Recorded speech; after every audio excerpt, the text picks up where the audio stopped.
Assalamualaikum warahmatullahi wabarakatuh. Selamat pagi siswa-siswi kelas 5.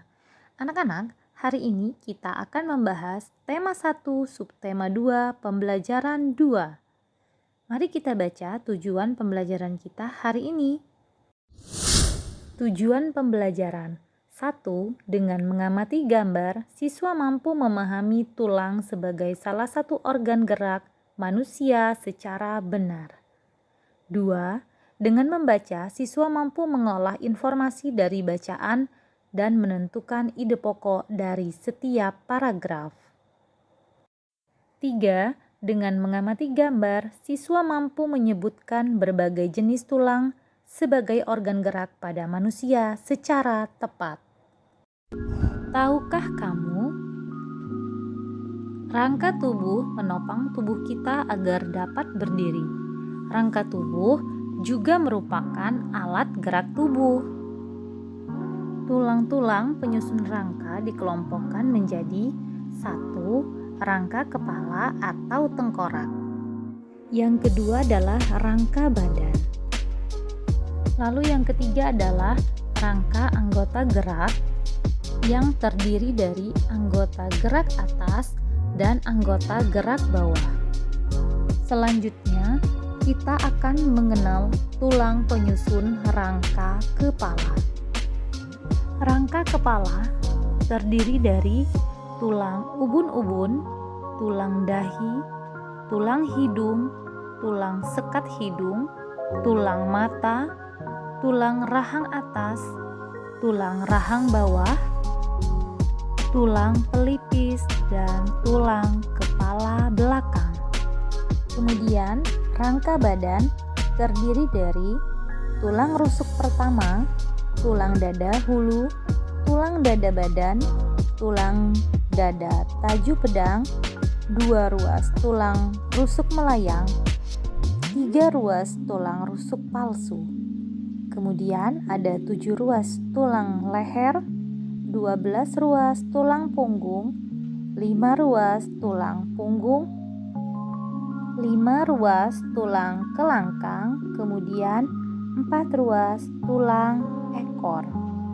Selanjutnya adalah rangka anggota gerak yang terdiri dari rangka anggota gerak bawah, yaitu ada tulang paha, tulang tempurung lutut, tulang kering, tulang telapak kaki, tulang jari kaki, tulang betis, dan tulang pergelangan kaki. Kemudian untuk rangka anggota gerak atas ada tulang lengan atas, tulang pengumpil, tulang hasta, tulang pergelangan tangan, dan tulang jari tangan. Terdapat 11 tulang yang merupakan organ gerak pada manusia. Organ gerak tersebut diantaranya tulang hasta, tulang lengan atas, tulang pengumpil, tulang pergelangan tangan, tulang telapak tangan, tulang paha, tulang kering, tulang betis, tulang pergelangan kaki, tulang telapak kaki, dan tulang jari kaki. Adapun tulang dan fungsinya, tulang hasta membentuk lengan bawah sebagai alat gerak manusia serta menghubungkan lengan atas dengan pergelangan tangan. Tulang lengan atas berfungsi menjadi penghubung antara gelang bahu dan tulang lengan bawah. Tulang pengumpil berfungsi sebagai tulang yang menyusun lengan bagian bawah serta menghubungkan bagian siku dengan tangan di sisi ibu jari. Tulang pergelangan tangan berfungsi menghubungkan antara tulang tangan dengan tulang lengan bawah. Tulang telapak tangan berfungsi menghubungkan antara tulang-tulang jari dengan tulang pergelangan tangan.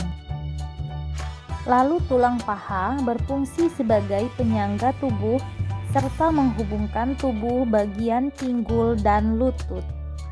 Tulang kering berfungsi sebagai penyangga berat tubuh serta penghubung antara lutut dan pergelangan kaki. Tulang betis berfungsi mendukung tulang kering dalam menopang tubuh dan untuk menjaga keseimbangan tubuh. Tulang pergelangan kaki berfungsi memungkinkan gerak naik turun kaki karena adanya sendi engsel dan penghubung antara tulang tungkai bagian bawah dengan telapak kaki. Tulang telapak kaki berfungsi memungkinkan kaki untuk berpijak sehingga dapat berjalan, berlari, dan berdiri. Tulang jari kaki berfungsi sebagai pijakan dan menjaga keseimbangan tubuh. Nah, anak-anak, demikianlah pembahasan tentang tulang dan fungsinya. Sekarang kita akan membaca sebuah cerita yang inspiratif, kemudian kita akan mencari ide pokok dalam setiap paragrafnya. Penyandang cacat yang sukses. Sidik lahir dengan kondisi yang memprihatinkan. Dia tak memiliki kedua kaki mulai dari pangkal paha. Boleh dibilang, tubuhnya hanya separuh. Sebelum menggunakan kursi roda, dia mengayunkan dua tangan guna menyeret tubuhnya untuk berjalan.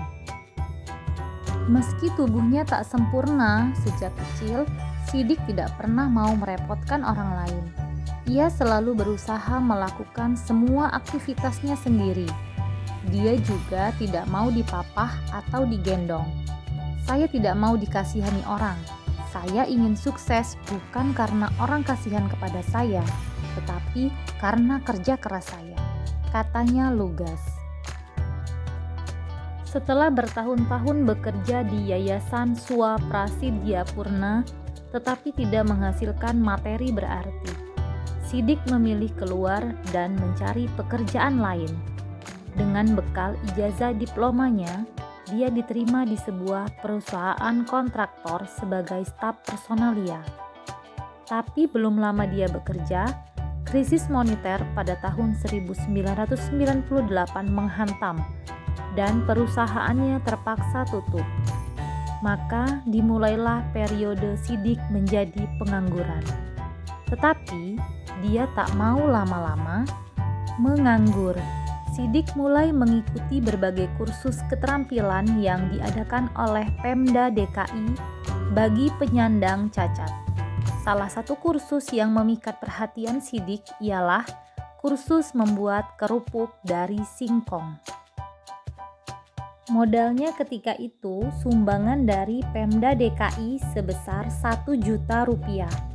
Bersama istrinya, Sidik kemudian memulai usaha membuat kerupuk dari singkong.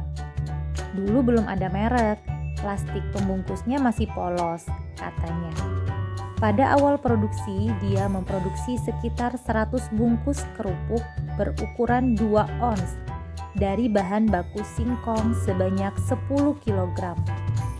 Namanya juga pertama, kerupuk dagangan saya baru habis setelah sebulan lebih, katanya mengenang. Namun kini, dari hanya mengolah 10 kg singkong, Sidik mengolah sedikitnya 50 hingga 100 kg singkong setiap bulannya. Dia juga memiliki merek lengkap dengan cap di pembungkus produknya. Saya beri nama merek cap gurame. Ini sama sekali tidak ada hubungannya dengan ikan gurame, tetapi gurame adalah singkatan dari gurih, renyah, enak, katanya tersenyum. Kalau nanti ada uang lebih, merek ini akan saya patenkan, tambahnya. Beruntung ada seorang pengusaha lokal yang melihat kegigihan Sidik dan akhirnya menyumbangkan sebuah sepeda motor untuk operasional usaha. Namanya juga tidak punya kaki, saya sempat bingung juga bagaimana mengendarainya. Tetapi Sidik tak kehilangan akal. Dia mendesain motornya agar tuas persneling dapat dioperasikan dengan tangan. Dengan bantuan tukang las, jadilah sebuah motor dengan tongkat besi tambahan yang ditempel di persneling dan diinjakan rem. Tidak lupa, dia juga menempelkan gerobak di sampingnya. untuk mengangkut muatan. Motor itu benar-benar membantu mobilitas dan produktivitas usaha saya, ujar Sidik.